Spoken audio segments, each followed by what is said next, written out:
Hello, ladies and gentlemen, and welcome to another episode of The Reading Corner with MooseChangerPat. That's me, in case you're wondering. Today we are reading Chapter 23 of Queen of Sorcery by David Eddings. We are now in Part 3, Nyissa, and as always, you should support the original work by buying the original book. Chapter 23. The earth was still the same, the trees had not changed, nor had the sky. It was still spring, for the seasons had not altered their stately march, but for Garion nothing would ever again be the way that it had been.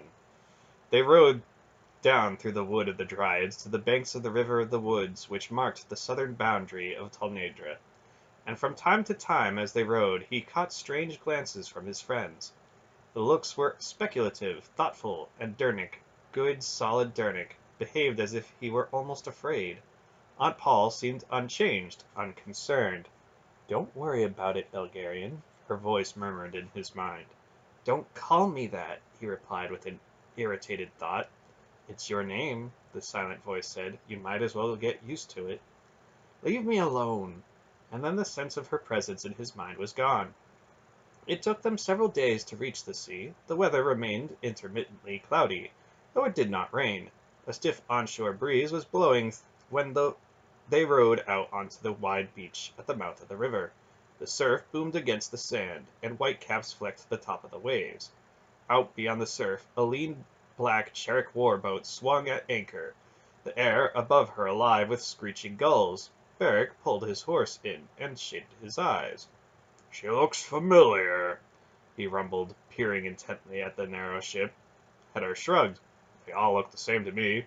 There's all the difference in the world, Beric said, sounding as a bit injured. How would you feel if I said that all horses look the same? I'd think you were going blind. Beric grinned at him. It's exactly the same thing, he said. How do we let them know we're here? Dernick asked. They already know, Beric said. Unless they're drunk, sailors always watch an unfriendly shore very carefully. Unfriendly? Dernick asked.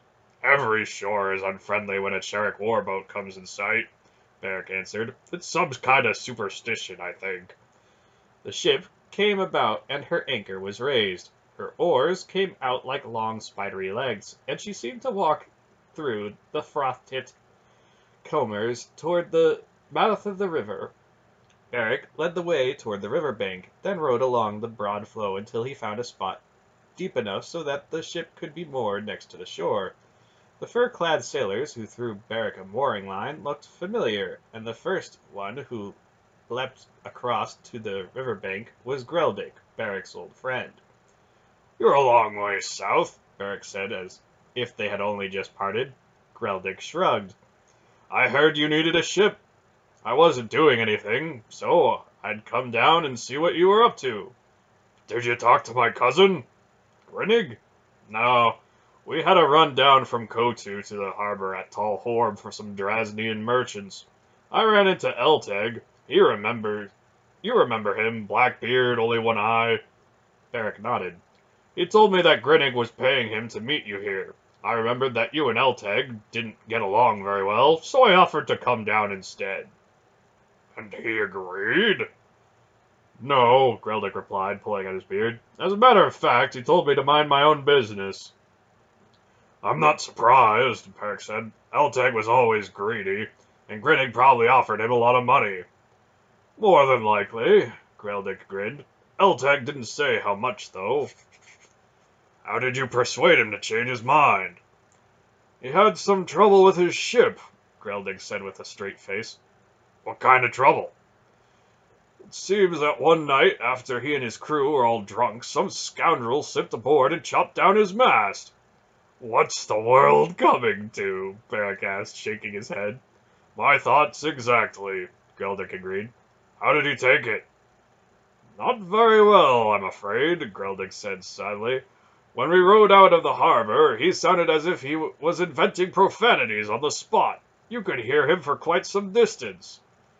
"He should learn to control his temper. That's the kind of behavior that gives Cherricks a bad name in ports of the world."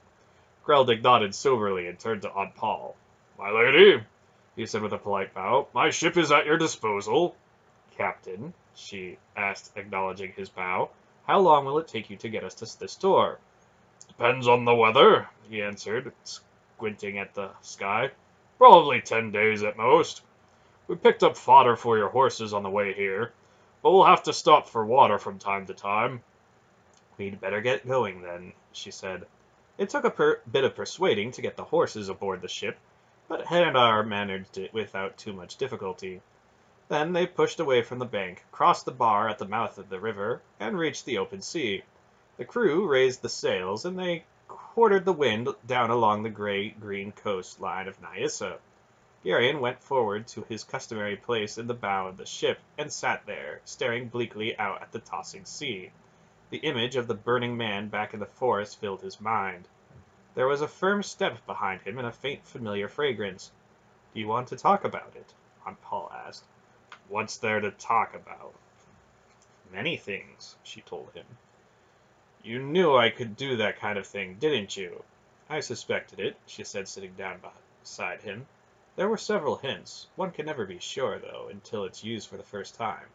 I've known any number of people who had the capability and just never used it." "I wish I never had," Garion said. "I don't see that you really had much choice. Shamdar was your enemy." "But did it have to be that way?" he demanded. "Did it have to be fire?" "The choice was yours," she answered. "If fire bothers you so much, don't do it that way next time." "There isn't going to be a next time," he said flatly. "Not ever." "Belgarian," her voice snapped within his mind. "Stop this foolishness at once. Stop feeling sorry for yourself." "Quit that," he said aloud. "Stay out of my mind, and don't call me Belgarian." "You are Belgarian," she insisted. "Like it or not, you will use the power again. Once it's been released, you can never cage it up. You'll get angry or frightened or excited, and you'll use it without even thinking. You can no more choose not to use it than you can choose not to use one of your hands. The important thing now is to teach you how to control it. We can't have you blundering through the world, uprooting trees and flattening hills with random thoughts. You must learn to control it and yourself. I didn't raise you to let you become a monster." "It's too late," he said. "I'm already a monster. Didn't you see what I did back there?" "All this self-pity is tedious, Belgarian," her voice told him. "I don't think we're getting anywhere." She stood up. "Do try to grow up a little, dear," she said aloud. "It's very hard to instruct someone who's so self-absorbed that he won't listen." "I'll never do it again," he told her defiantly. "Oh, yes, you will, Belgarian. You'll learn, and you'll practice, and you'll develop the discipline this requires. If you don't want to do it willingly, then we'll have to do it the other way. Think about it, dear, and make up your mind, but don't take too long. It's too important to put off." She reached out and gently touched his cheek. Then she turned and walked away. "She's right, you know," the voice in his mind told him. "You stay out of this," Garion said. In the days that followed, he avoided Aunt Paul as much as possible, but he could not avoid her eyes. Wherever he went on the narrow ship, he knew that she was watching him, her eyes calm, speculative. Then, at breakfast on the third day out, she looked at his face rather closely, as if noticing something for the first time. "Garion," she said, "you're starting to look shaggy. Why don't you shave?" Garion blushed furiously and put his fingers to his chin. There was definitely whiskers there, downy, soft, more like fuzz than bristles, but whiskers all the same. "Thou art truly approaching manhood, young Garion," Manderhollen assured him rather approvingly. "The decision Doesn't have to be made immediately, Polgara," Varric said, stroking his own luxuriant red beard. "Let the whiskers grow for a while. If they don't turn out well, you can always shave them off later." "I think you're hardly neutral in this matter, Varric," Hedda remarked. "Don't most Cherrics wear beards?" "No razor's ever touched my face," Varric admitted, "but I just don't think it's the sort of thing to rush into. It's very hard to stick whiskers back on if you decide later that you wanted to keep them after all." "I think they're kind of funny," Sinedra said. Before Garion could stop her, she reached out two tiny fingers and tugged the soft down on his chin. He winced and blushed again. "They come off," Aunt Paul ordered firmly. Wordlessly, Dernick went below decks. When he came back, he carried a basin, a chunk of brown-colored soap, a towel, and a fragment of mirror. "It isn't really hard, Garion," he said, putting the things on the table in front of the young man. Then he took a neatly folded razor out of a case at his belt. "You just have to be careful not to cut yourself, that's all. The whole secret is not to rush. Pay close attention to your nose. A man looks very strange without a nose." The shaving proceeded with a great deal of advice, and on the whole, it did not turn out too badly. Most of the bleeding stopped after a few minutes, and aside from the fact that his face felt as if it had been peeled, Garion was quite satisfied with the results. "Much better," Aunt Paul said. "He'll catch a cold in his face now," Merrick predicted. "Will you stop that?" she told him. The coast of Nyissa slid by on their left, a blank wall of tangled vegetation, festooned with creepers and long tatters of moss. Occasional eddies in the breeze brought the foul reek of the swamps out to the ship. Garion and Synedra stood together in the prow of the ship, looking toward the jungle. "What are those?" Garion asked, pointing at some large things with legs slithering around on the mud bank along a stream that's emptied into the sea. "Crocodiles," Synedra answered. "What's a crocodile?" "A big lizard," she said. "Are they dangerous?" "Very dangerous. They eat people. Haven't you ever read about them?" "I can't read," Garion admitted without thinking. "What?" "I can't read," Garion repeated. "Nobody ever taught me how." "That's ridiculous." "It's not my fault," he said defensively. She looked at him thoughtfully. She had seemed almost half afraid of him since the meeting with Chamdar, and her insecurity had probably been increased by the fact that, on the whole, she had not treated him very well. Her first assumption that he was only a servant boy had gotten their whole relationship off on the wrong foot, but she was far too proud to admit that initial mistake. Garion could almost hear the little wheels clicking around in her head. "Would you like to have me teach you how?" she offered. It was probably the closest thing he'd ever get to an apology from her. "Would it take very long?" "That depends on how clever you are." "When do you think we could start?" She frowned. "I've got a couple of books, but we'll need something to write on." "I don't know that I need to learn how to write," he said. "Reading ought to be enough for right now." She laughed. "They're the same thing, you goose." "I didn't know that," Garion said, flushing slightly. "I thought—" He floundered with the whole idea. "I guess I never really thought about it," he concluded lamely. "What sort of things do we need to write on?" "Parchment's the best," she said, "and a charcoal stick to write with, so we can rub it off and write on the parchment again."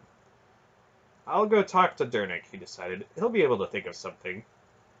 Dernick suggested sailcloth and a charred stick. Within an hour, Garion and Synedra were sitting in a sheltered spot in the bow of the ship, their heads close together over a square of canvas nailed to a plank. Garion glanced up once and saw Aunt Paul not far away. She was watching the two of them with an indecipherable expression. Then he lowered his eyes again to the strangely compelling symbols on the canvas. His instruction went on for the next several days. Since his fingers were naturally nimble, he quickly picked up the trick of forming the letters. "No, no," Synedra said one afternoon. "You've spelled it wrong. Used the wrong letters. Your name's Garion, not Belgarion." He felt a sudden chill and looked down at the canvas square. The name was spelled out quite clearly. Belgarion. He looked up quickly. Aunt Paul was standing where she usually stood, her eyes on him as always. "Stay out of my mind!" he snapped the thoughts at her. "Study hard, dear," her voice urged him silently. "Learning of any kind is useful. You have a great deal to learn. The sooner you get the habit, the better." Then she smiled, turned, and walked away. The next day, Greldick's ship reached the mouth of the River of the Serpent in central Nyissa, and his men struck the sail and set their oars into the locks along the sides of the ship, in preparation for the long pull upriver to the store.